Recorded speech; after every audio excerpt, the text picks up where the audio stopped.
Welcome to this video about the British Prime Minister's question time. Today we will be talking about the recent decision made by Chancellor of the Exchequer, Rishi Sunak, to scrap house building targets and Keir Starmer's response to it. In the latest Prime Minister's questions session, Starmer accused Sunak of killing the dream of home ownership for a generation of people. He said that by scrapping the targets, Sunak was denying people the opportunity to own a home and forcing them to pay higher mortgages due to the current financial chaos created by former Treasurer Elizabeth Truss policies. Starmer also highlighted Sunak's immense family wealth and his wife's use of non-domiciled status to avoid paying UK taxes. He posed a question asking how long it would take for an average saver to put together the necessary £9,000 for a mortgage deposit.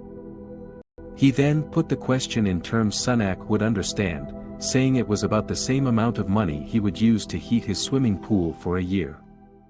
Starmer was angry that Sunak had caved into political pressure instead of building more houses for those in need, a decision which would save hundreds of thousands of people from paying higher mortgage rates.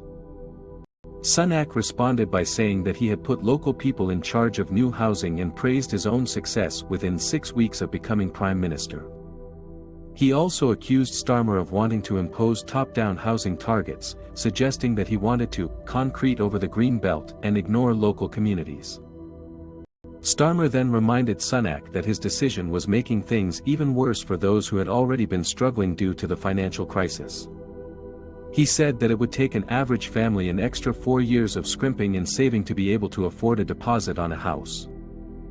Starmer went on to address the impact of Truss's tax cuts, asking the Prime Minister how many mortgage payers were now paying higher rates, though he did not receive an answer.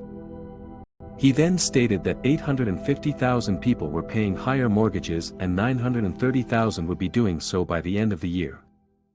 The Labour leader also referred to the note left by former Treasury Minister Liam Byrne in 2010, implying that this time around it would require a much larger note to convey the current state of the economy.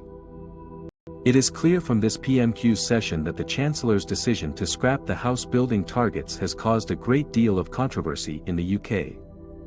Starmer has criticised Sunak for his failure to build homes to accommodate those in need, instead of giving in to political pressures.